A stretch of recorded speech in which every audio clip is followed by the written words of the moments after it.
Got it. Come on. How do I? Okay. Good evening, everyone, and welcome to another evening of Northshire Presents. For those of you who don't know me, I am Rachel Person. I'm the event manager for Northshire Bookstore in Saratoga Springs, New York. Here, as I so often am these days, with my friend and colleague, David Wood, event manager for Northshire Bookstore in Manchester, Vermont. A couple of quick notes before we get started. First of all, you probably noticed as you're coming in that this event is being recorded for future broadcast on our YouTube channel. However, fear not, we have the settings arranged so that only those of us who are unmuted and speaking will be picked up in the recording. So if you leave your camera on, which you may, you will not be recorded for posterity and put up on YouTube. In light of that, please use the chat box throughout the evening for any questions that you have. We will have time for audience questions at the end of the night, and we will save up your questions and David and I will pose them for you at the end of the evening. So please feel free to type any questions into the chat at any time. And then last of all, a word of thanks. Independent bookselling is a tough business. Even in very good times, independent bookselling is not easy. And the last year and a half, almost 2 years, have not been good times. And Northshire really owes its continued existence to the incredible loyalty and support of customers like you. We couldn't do what we do, events like this one, without your support, and we are deeply, deeply grateful for it. The very last thing before I hand things over to David to introduce our authors tonight is just a note, which is that the supply chain is super messed up this year in books and all sorts of other things. We've seen a lot of publication dates change, books go out of stock. So we will have lots of great books throughout the holidays, but if there are particular books you know you want, such as the ones we're talking about this evening, we strongly urge you to order them early for the holidays this year, if you possibly can. It will help us tremendously. That's my last note, and now I will turn things over to David to introduce our guest tonight. Thanks so much, Rachel. I'm absolutely delighted to welcome you all on behalf of Northshire Bookstore to a very special virtual event for the US launch of Paul Griffiths' new novel, Mr. Beethoven. Paul Griffiths is a Welsh novelist, librettist, and music critic, admired especially for his writings on classical music. He's worked as a critic for major publications such as the Times of London, the New York Times, and the New Yorker.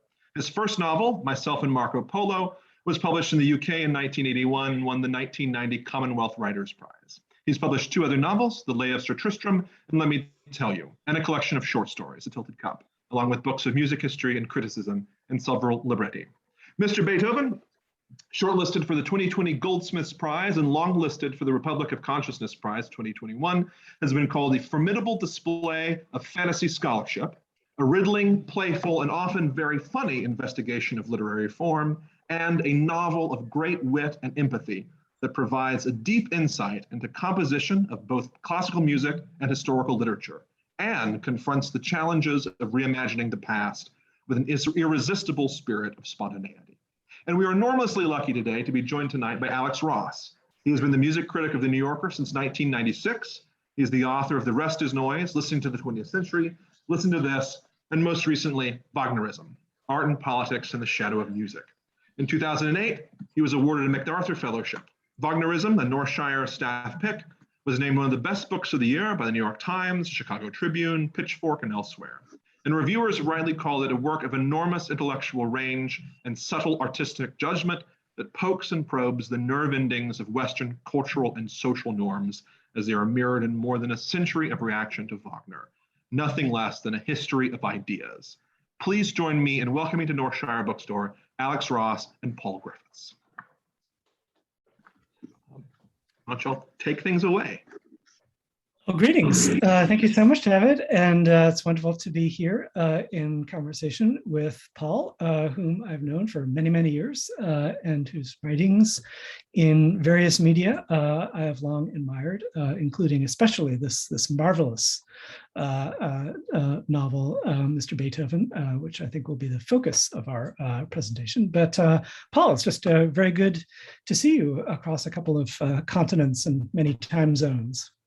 Hello, Alex. It's great to see you. And I hope, besides talking about the novel, we're going to talk about Wagnerism as well. I mean, one thing that struck me reading your book. Sorry, I'm not supposed to talk now. I'm supposed to let you ask a question. But, the number of times that the names Wagner and Beethoven come together, and two have lodged in my mind. One is you tell us that when Mallarmé died, on his bedside table was a book about Beethoven and Wagner, and you even take the trouble to find out from some scholarly paper what that book might have been.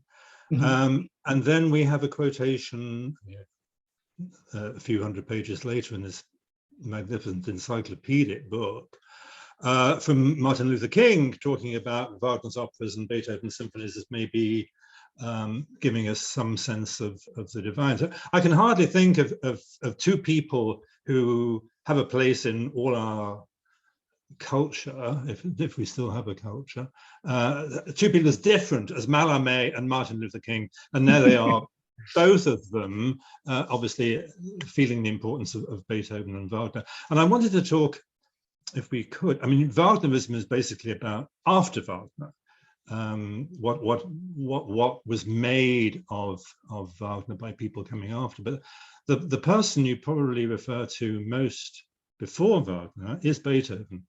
And maybe we should consider whether this gigantic myth of Wagner in so many ramifications that you explore, would that have been possible if there hadn't been this kind of proto-mythic figure before him that he could, you talk about his important essay on Beethoven, that he could refer back to? I don't know whether Beethoven could have felt himself to belong to a tradition in the sense that Wagner could, because Wagner had Schumann and Weber and Beethoven at the back of it. But Wagner could feel himself to have a place in a tradition which he was fulfilling and maybe taking as taking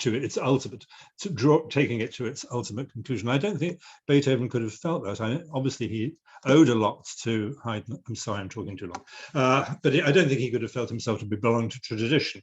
I'd love to know just what the programs of concerts were. You know, we know there were all Beethoven concerts which introduced the Fifth and Sixth Symphonies and so on, but what the run-of-the-mill concert repertoire was like, because there weren't regular symphony orchestras. So the New York Philharmonic, coming from 1842, is one of the first. But in Beethoven's lifetime were Mozart symphonies, Haydn symphonies, Mozart piano concertos part of any kind of repertoire, or had they just completely been forgotten even 20 years after they were composed? But anyway, please go on.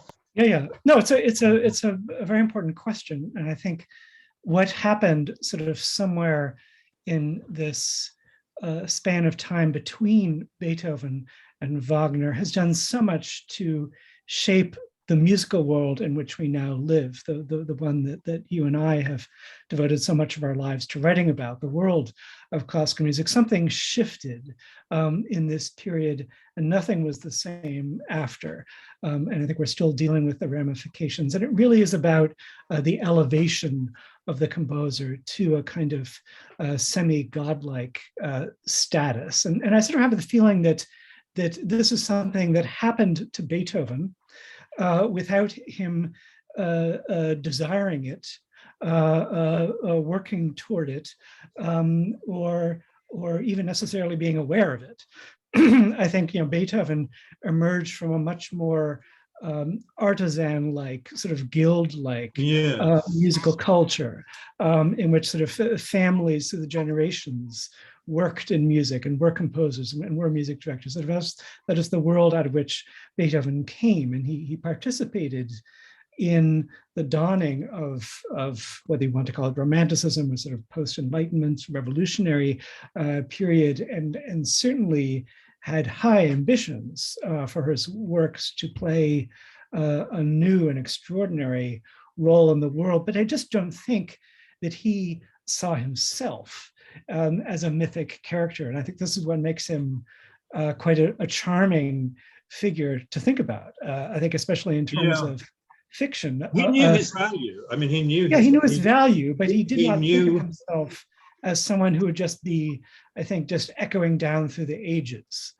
And I think the idea that you could have sort of approached Beethoven and said, in 100 years, your name is going to be carved in concert halls, and busts of you will be, displayed as this. I think this would have been quite strange. It would not have been strange to Wagner. And of course, no, Wagner was very much conscious of playing this role. And I think this is the shift that takes place. I think this mystification of the composer, and it's a very important transformation. And as I said, we're still dealing with the results of it, and living composers are the ones who most have to confront this legacy of their predecessors being elevated to such a stature that there's a level on which they can't possibly compete, and so they struggle with being put next to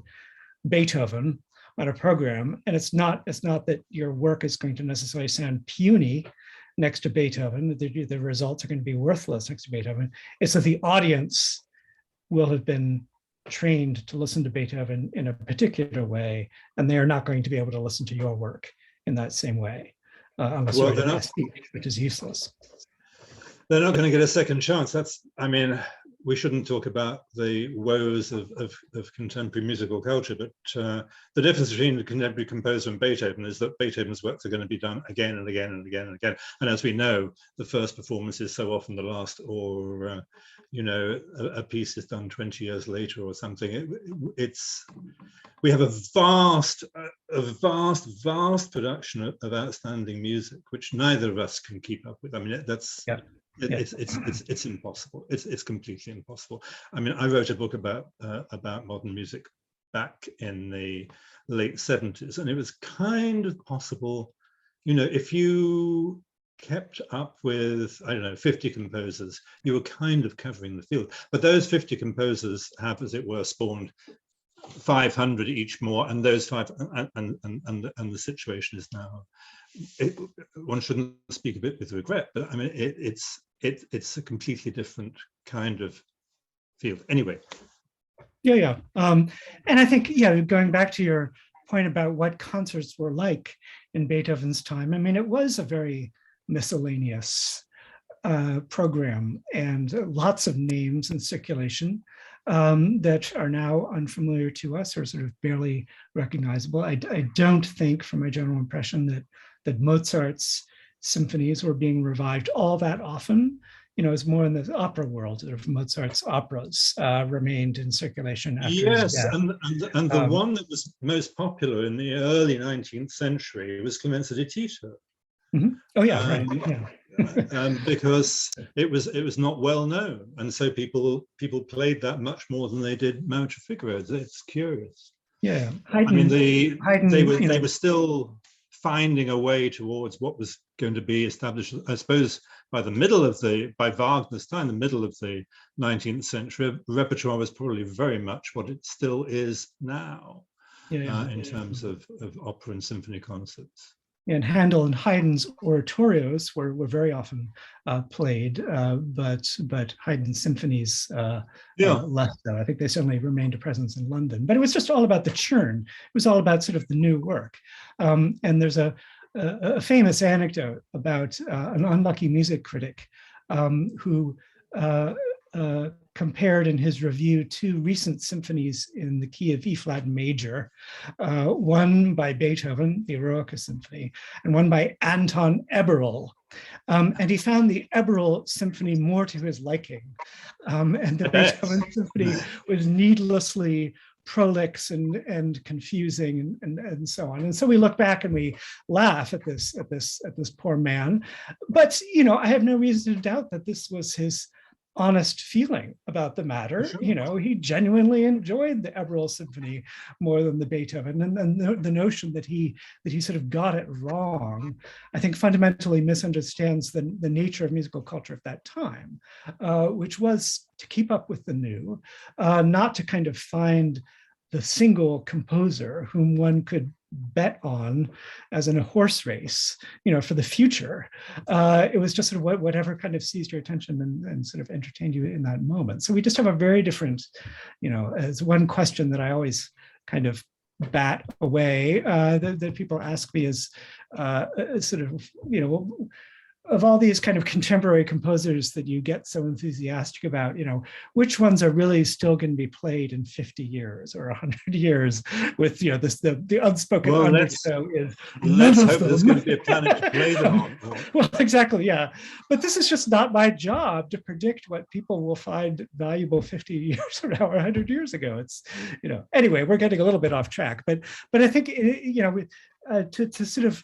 to sort of look at your novel, and what's so arresting about your novel, I think, is imagining, experiencing Beethoven in a very everyday kind of way, as a human being, as a sort of complicated and flawed human being, a Beethoven who is well known and sort of highly regarded, but is not considered as sort of God walking the earth, and sort of see him through the eyes of his contemporaries as simply just a very famous composer. And I think the way that you achieve this, the kind of wonderful sleight of hand that you use to get us to look at Beethoven in this very human way, is to prolong his life and put him into completely new circumstance, and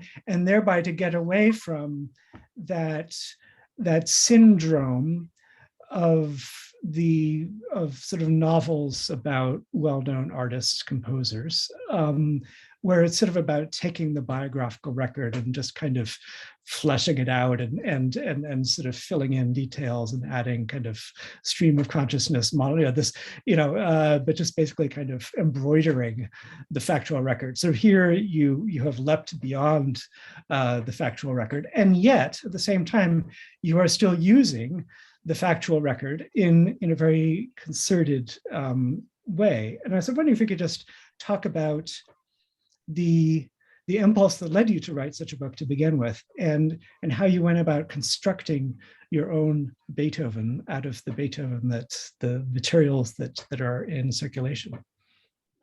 Well, the impulse is very straightforward. I just learned reading some book about Beethoven. I can't remember exactly where, but I learned that in 1823 he had been approached. This is absolute historical fact. He was approached by an American representative in Vienna on behalf of the Handel and Haydn Society of Boston, who wanted to commission from him an oratorio, a biblical oratorio that was specified in the English language. And he never said no, but he had other things on his plate in 1823 and didn't do it. So I thought, well, my goodness, what if he had? And then he would have had to go to the United States to be there. And he would have been the first great composer to cross the Atlantic. And why not make this happen? And so I then started to work, well, how could it have happened? How would somebody have got from Vienna to Boston? Well, let's look at the ports that they could go from. And so you look at the shipping manifests and you work out how it would have been possible. And then he gets, who's going to look after him in Boston? Well, Lowell Mason, busybody of the Handel and Haydn Society. Who's he going to spend the summer with? The Quincy's out in the suburb of Quincy. And so the whole thing kind of, I mean, it was waiting to happen. It was really waiting to happen. And there were things like Beethoven. One of the limits, I thought I can't give Beethoven words. I wrote a novel, as David said, that was based on Hamlet. And I thought I can't give Hamlet words. And I certainly can't give Beethoven words. So all the words, everything that Beethoven says in the book, and he does say quite a bit, is taken from his letters, from English translations of his letters, 19th century and 20th century translations of his letters. So he uses his own words. But the the other limitations came from actually trying to work within what actually was historical fact. So people who come into the scene really could have. They were there, or they could have been there, and the places they are, and the institutions, and all the rest of it, and the sale of Jefferson's paintings, all of this really happened. So I put a fictional Beethoven into an entirely factual Boston of 1833, and I worked with the map that you can get. I mean, it's so easy now that I can do this in Wales. I can go to the Norman Leventhal Map Centre, the Boston Public Library, and get loads of 19th century maps of Boston. I can get what was called Stimpson's Directory, which gives you the name and address of every citizen of the town and what their profession was. So there's a huge amount of information out there, and I just worked with that. Yeah. No, it is. I find this extraordinary, the degree to which the digitization of newspapers and all kinds of civic documents and administrative materials is sort of stored up in museums and libraries. The degree to which it is immediately available is startling, and, yes. and allows one a kind of, of course, it isn't a true direct access to the past, but it feels like it gives you a kind of a labyrinth of material in which you can sort of find your own path. So it's not the past as it has been curated, as sort of certain facts have been selected and passed down from one history to another, and you sort of tend to sort of read the same condensed version of what life was like in Boston, in this period over and over again. But now you can just choose your own details, and I think that's marvelous. I think both for fiction and for nonfiction.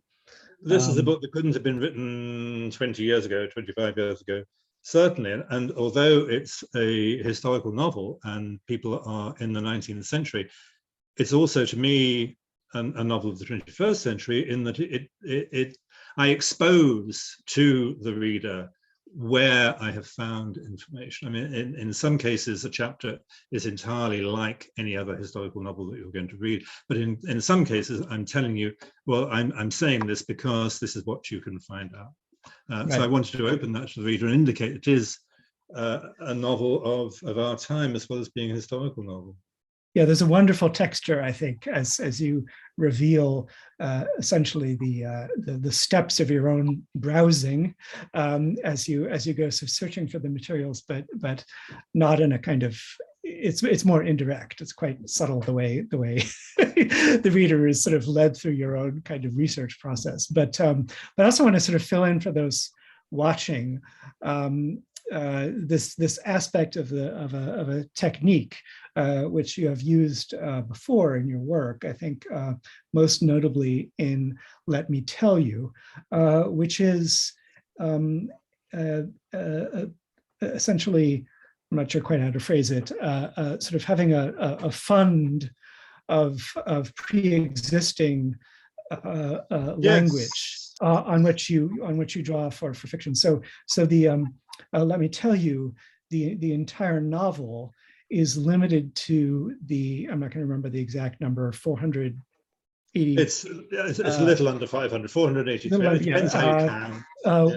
The words that Ophelia uses in Hamlet, and these are the only words that you use in the book. But you write, of course, entirely your own story from that fund of language. And this work has gone on to become the basis for an extraordinary, great work for voice and orchestra by Hans Abrahamsson. But could you sort of talk a little bit about that method and sort of how you derived it and how you practiced it? With the Ophelia book, I had the idea, and well, my original idea was to take the play of Hamlet. Well, which play of Hamlet? I was going to take the first folio text and rearrange the words, use all the words that are in Hamlet. And I started out going through the play, and I had a I didn't have a computer at this stage. This is way, way back in the early 80s. I had an exercise book, and I had one page labeled and I was counting every and that there was in the first folio text. And then when I got through counting all the words, which did take quite a time, I didn't spend very long writing before I realized, well, to begin with, you can write whatever you like because you've got all these words here. But you are going to come to a point, it's like sort of going down into a triangle. You're going to come to a point where there's all this sludge that you couldn't use, like vacancies, to use an Ophidian word. And then what are you going to do? You're suddenly going to have no verbs, and you've got, 383 adjectives or something. So I realized that was going to be impossible. So I thought, well, okay, let's not, whoops. So it was going to have the same number of words. It was a crazy idea. Let's not do that. Let's choose one character and just use their vocabulary. So they can use the words as often as they like, but they just are limited to their vocabulary. And it's very strict. If Ophelia has go, as she does, she has go, she doesn't have going. So you can't have going. You can only have go. It's absolutely strict. And if she has the plural of a word, like she has men, but she doesn't have man. So you have to have, you can't use man. So I thought, well, if you choose a Hamlet, if you choose a character who has a lot of words, there's not, again, it's not going to be any constraints. So Ophelia is like the sort of Goldilocks story. She was just right. She was just limiting enough. 500 words you can actually use, you can usefully use, but it took me years and years and years to kind of learn the language. And once I decided on writing a novel in Ophelian, it took me 13 years to do it. And to start off with, I would sit for an hour and be glad if I'd come up with two short sentences. And then it got much freer, as I hope it is. I hope you could read, I mean, my hope was that you could read this book and kind of not realize that there was this terrible constraint. Right. Well, which I think is also the case with the Beethoven book, in that one can read straight through. And it was actually only after reading the book that I realized a lot of the material did sound familiar in some way or another in terms of what Beethoven was saying, but I could have well believed that it was just your very sort of alert and kind of tonally perceptive imagining of what Beethoven might be saying in these situations. But in fact, it is all from Beethoven's mouth or pen, and which I've seen is that the sort of the constraint there is. Must have felt less severe in the sense that, well, did you sort of create a sort of particular scene or situation and then go hunting for appropriate Beethoven utterances, or was it the other way around? Did you shape scenes around Beethoven's letters? I mean, it's not that easy because a lot of Beethoven's letters, as you know, are to his publishers, and he's complaining about terrible errors getting into the proofs, and how can anybody read this E flat as an E, and so that's not madly easy to put into everyday dialogue with your host and hostess at the dinner table, but there were some great I'm not to give too much away about the novel, but Beethoven talks about harpooning whales, and I thought, oh my goodness, could he have met a US author who we associate very much with whaling? Well, yes, he could. So let's make that happen. So Beethoven prompts one of the great works of American literature. And there's another strange reference in Beethoven. I don't think anybody's quite sorted this one out, where Beethoven writes to some publisher of the Indian operetta, I cannot give an opinion. well, we have no idea what this Indian operetta was. So let's have it be an Indian operetta to do with Native Americans. And who's going to write the libretto for such? Well, obviously Longfellow. So there were gifts like that, but otherwise, I was desperately wanting Beethoven to say something about the work he was on, or a person he was close to, and we can maybe say something about those people. And then I'd have to hunt through the letters and find some phrase. I mean, you could do it, obviously, if you just chose single words, you can do anything. But I chose, they had to be complete clauses. They had to have a verb in them before I could use them. And then you have to hunt. Yeah, but I think that has the effect of, a certain terseness or sort of enigmatic quality in his utterances, of course, are just sort of very much in keeping with the character as you imagined it, and a man whom his contemporaries had quite a difficult time getting a handle on. We think of him as this very strong, domineering personality, but I think there are just many aspects of Beethoven that remained invisible to those around him. And the hazard with writing a book like this is a kind of too loose and rhapsodic imagining of what might be going on within a sort of gigantic creative figure. And this is where sort of novels about major artists have often gone astray, is there's a kind of bathos that sort of easily happens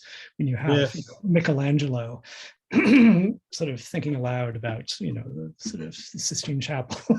And it's just, it can't possibly compete with our impression of the work itself. But it is sort of a curious.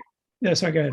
So we should say that anyone who wants to have a kind of impression from the horse's mouth of what Beethoven was like, I wouldn't recommend so much reading the letters, which crucially important as they are business letters very largely. He doesn't say, if you want him to say something about the Fifth Symphony, you'll read 1,500 pages and be totally disappointed. But to get some impression of Beethoven in daily life, the conversation books, which are just now coming out in English, are they're just extraordinary.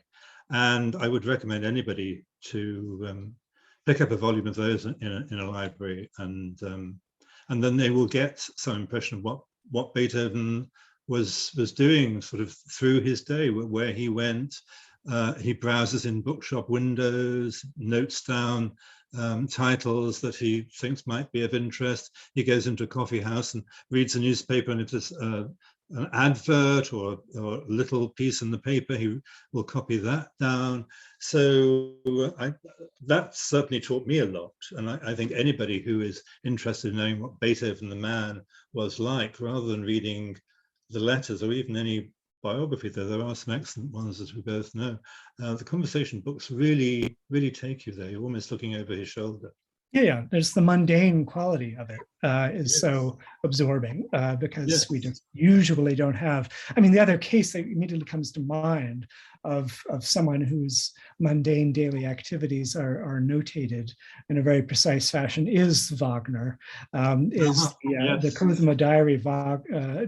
Cosmo Wagner Diaries from 1869 until his death, which are not always reliable in matters of judgment, but are just very precise about what he was saying. All too precise. We knew all too well what Wagner was saying on any given day. Cosmo thought she was writing for the ages, and Beethoven didn't. He was just jotting down. They're called conversation books because people could write down their questions or their part in a conversation to him in these books. That's why he carried these books around. So that's partly what they are. But they're also his own jottings, his shopping lists, all sorts of daily stuff that he needed to have with him. And he wasn't writing that for history. that was just his own Yeah, personal. it just feels it's as if there happened to be a tape recorder running Yes. a lot of the time. In terms of this genre of this sort of curious subgenre of novels about composers, and they're actually sort of two distinct subgenres, the sort of next to each other. The one is novels about living, real life composers who actually existed. And then there are novels about fictional composers. And we won't get into the fictional composers because this is a whole sort of gorgeous quagmire unto itself with Proust and Balzac and Thomas Mann. Well, exactly, they're the interesting ones. Yeah, it is very interesting. So there's a more limited sphere of novels in which real life composers appear. Is this sort of a genre that you've given much thought to? Are there sort of examples that you found at all useful in undertaking your own project? Not really, because as you've said, people tend to take what's known and give it some dialogue. I actually have a fictional Wagner in a novel of my own that I couldn't leave him out of. I suppose a lot of people have felt that, but I didn't have him doing anything that he really did. Yeah.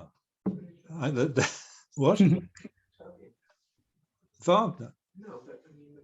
In the Tristram book. Oh, sure. Yes. Sorry, I have a home audience. Well, this is a layering. Sir Tristram is a layering of the story, the multiple versions of the story. Yeah.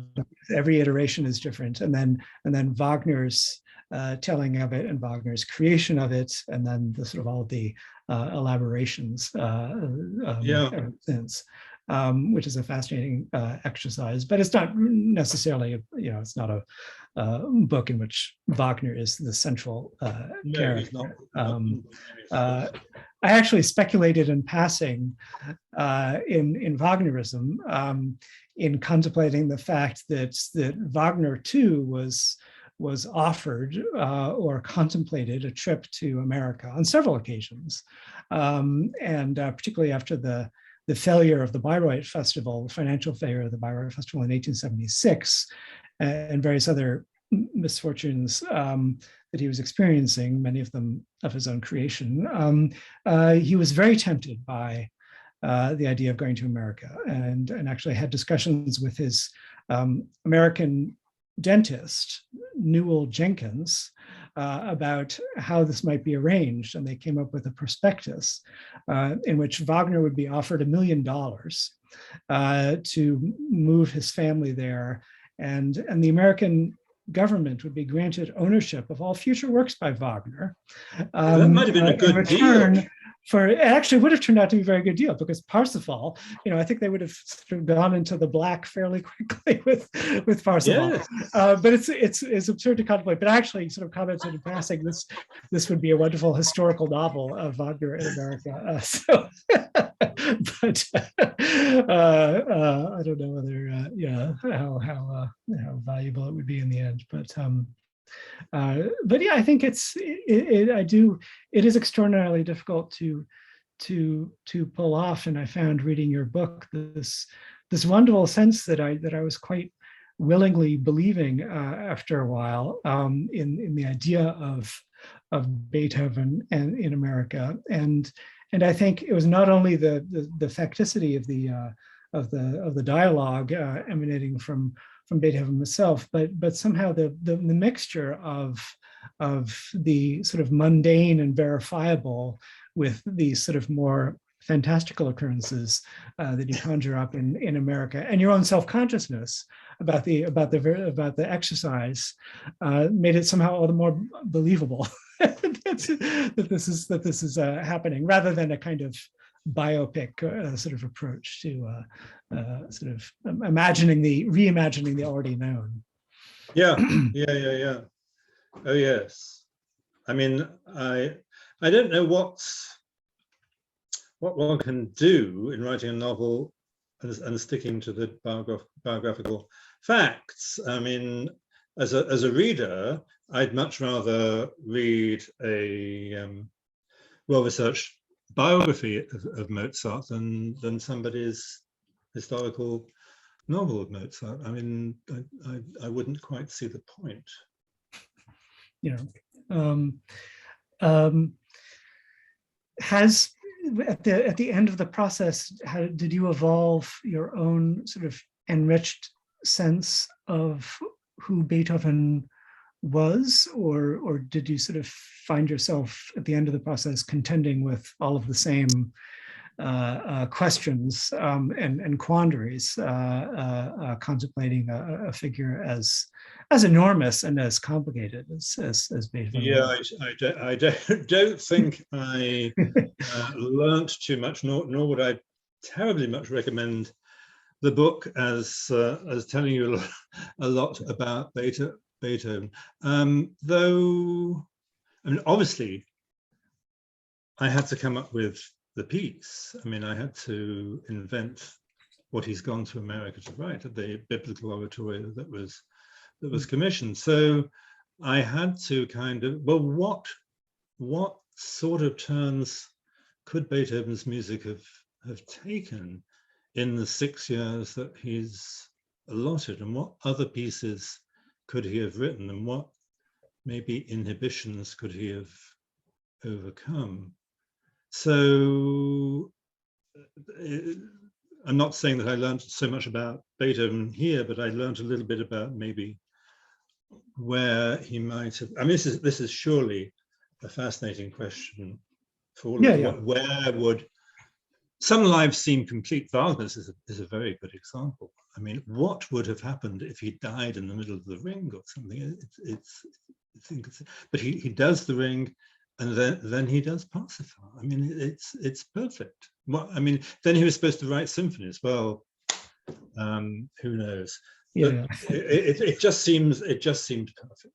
Yeah, and he plotted a lot of this out already in the 1840s. He'd imagined Parsifal. He'd sketched Meistersinger. You know, so he sort of saw his entire career decades in advance, which is quite extraordinary. But with Beethoven, you couldn't possibly predict, you know, that the composer of the 8th Symphony would write the 9th Symphony, that the composer of the Razumovsky quartets would compose the late quartets. I mean, it's all Beethoven. None of it is a arbitrary and total break from what came before. But so I just have to ask, so what does it sound like?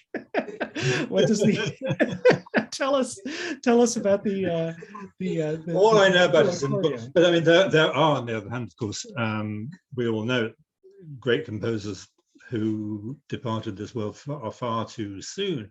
And when Elliott Carter was still alive, I thought, what would have happened if other composers of the past had been granted 103 years of life?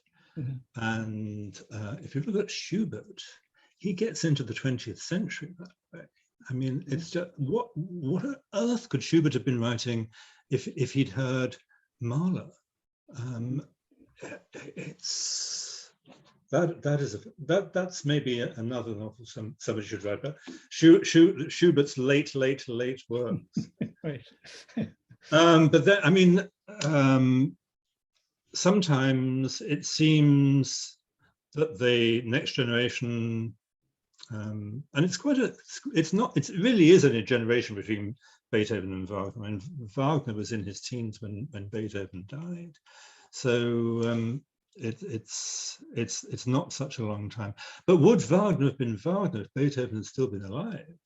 You know, if Beethoven had lived to the age of Elliott Carter, he'd have been alive in the 1870s. Well, would it have been possible for Wagner to make use of Beethoven, to make use of the Beethoven inheritance in the same way? And I mean, we ask ourselves that question about this crucial year of 1945, when Bartók and Webern both died. Ligeti and Korczak go to Budapest in order to study with Bartók. Well, he doesn't come back to Budapest to teach them. He's died in the United States. Webern, who becomes such a lodestar for the next generation, for Boulez, Stockhausen, Ligeti and Courtauld too, of course. Could they have made of him what they made of him if he'd still be alive, still had been alive, and could say, well, no, I didn't actually mean that. I mean, what I was talking about was more like Bruckner. That's a fascinating question about the extent to which artists are released by the passing of the previous generation. Oh, certainly, yeah. And I think it's one great tragedy of Schubert. Well, it's the whole thing is such a tragedy, but he only outlived Beethoven by a year. I think the death of Beethoven was probably such a release for Schubert, who idolized Beethoven to an extreme degree. I think sort of being able to come out of his shadow, and I think you have the sense of the works of his last year that he's has enormous ambition, and that he really is sort of presenting himself as Beethoven's successor, and then it's immediately cut off, and all that development. And Wagner surely couldn't have made this idol and this demigod out of Beethoven if he were still in the picture, because it would have been intolerable for Wagner to have such a competitor. But we're beginning to creep toward the end of the hour. So should we perhaps now see if there are any questions? Yes, by all means. Yes. Thank you both so much. There's been a number of questions so far in the chat, which Rachel and I will ask. If you have any other questions, audience members, please type them in there. We'll get to them. The first question that I'm going to ask, it's from Peter, and he asks if the limitations that you put, Paul, in your language, is that kind of a literary version of 12-tone composition? Well, not 12-tone composition, but that's a very pertinent question, because I don't believe I would write words as I do if I hadn't spent so much time listening to music. I was working as a music critic, going to 5-6 concerts a week for 30 odd years. I was listening to records the whole time as well, and the radio. So I have heard a vast amount of music, and I think the way I write reflects that. And yes, not 12-tone, but if you're writing for the piano, you've got 88 notes. Of course, people can use microtones these days, but a composer is always coming upon these limitations by the pure sound material available to you, limitations in terms of what the ear can discriminate, limitations in what players can manage, limitations in what the notation can manage. We have a notation that's made for regular meter. Basically, you have 3/4 time, you have 4/4 time. What happens when all of that is upset? I would not be so keen on limitations if I hadn't been listening to music. But at the same time, to me, I don't think of them as limitations. I think of them as opportunities, as tools that, for instance, being severely restricted by the vocabulary of Ophelia. We said it's almost 500 words, but in fact, we do have vacancies and all these flower names, rosemary, all of that, words that you can't use all the time. If you look at what's called basic English, which is supposed to allow people to read a simple newspaper and to converse, Ophelia only has about 200 words of those. So it's a very constricted vocabulary. And to me, it enabled me to say things that I would never have said. I just would not have come up with these things given a free hand. A free hand is useless. Stravinsky said, Balanchine, well, I think it was Lincoln Kirstein, writing on Balanchine's behalf, said Balanchine wants a ballet to end all ballets. This was going to be Agon. And Stravinsky writes back, well, for heaven's sake, give me some limitations. I can't just write a ballet to end all ballets. You know, tell me what the subject is, tell me how long it's going to be, what's the orchestra it's going to be, then I can do something. So I think limitations are opportunities. A reminder of the fact that Joyce compared the Sirens chapter in particular to 12-tone technique in terms of sort of circulation of words around each other with that sort of conventional sort of grammatical, syntactical links. I think there was a rather loose comparison on his part, and I'm not really sure the extent to which he actually heard or understood 12-tone music, but it is something striking to think about in comparing, I think, especially more experimental end of literature with musical modernism. There have been many attempts at analogies back and forth. There's a wonderful question here in the chat from Eric. He says, I vaguely remember reading that Wagner once thought of settling in America. What would that have meant for American or European music? Yes, well, of course, I spontaneously brought this up on my own. And it is fascinating to contemplate.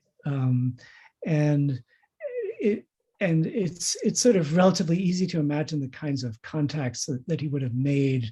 He already knew people in America, acquaintances who had gone from Germany to America. There were these huge German-speaking communities in New York and also in Wisconsin and Minnesota. He actually somehow at one point specified that on account of the climate, believe it or not, Minnesota was the preferred state that he had in mind, which is a little difficult to imagine. You know, not that there aren't, all kinds of beautiful days during the spring and summer in Minnesota, but I wonder whether he would have really been prepared for the Minnesota winter. I sort of like to imagine him ending up in California, of course. I feel that this would have been the natural destination as a sort of a preview for the great German-speaking emigration, an ironic preview that took place after the Nazis came to power. But yeah, no, it's utterly impossible to imagine what might have happened. Wagner was a kind of rogue planet, just a sort of an entity wreaking havoc wherever he went, completely unpredictable in terms of his sort of social relationships, as strangely predictable he was in his plotting the course of his career. But it would have been interesting, surely, whether another sort of counterfactual that anyone who loves Wagner's music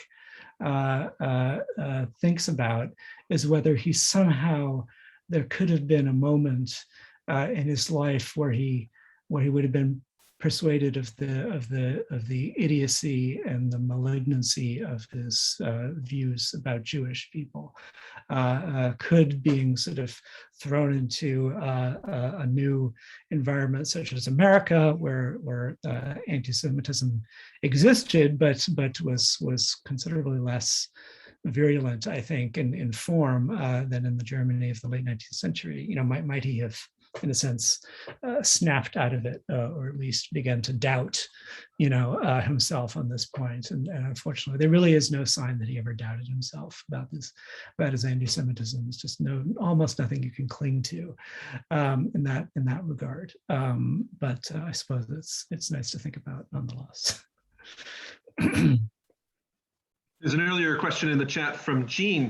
He asks, there are so many Beethovens, and we kind of touched on this with the different periods. He says, which one musically have you been referring to, or are you mostly working with, Paul? Well, Beethoven's music is customarily divided into three periods. Young Beethoven, the heroic Beethoven, and late Beethoven. Well, he lives on in mine, so I have to give him a fourth period. But my fourth period, I I have to confess, I can't really imagine what Beethoven would have been writing in 1833. I have to extrapolate from the third period and try to imagine, with a little bit of help from Peter Maxwell Davies, what he might have been up to.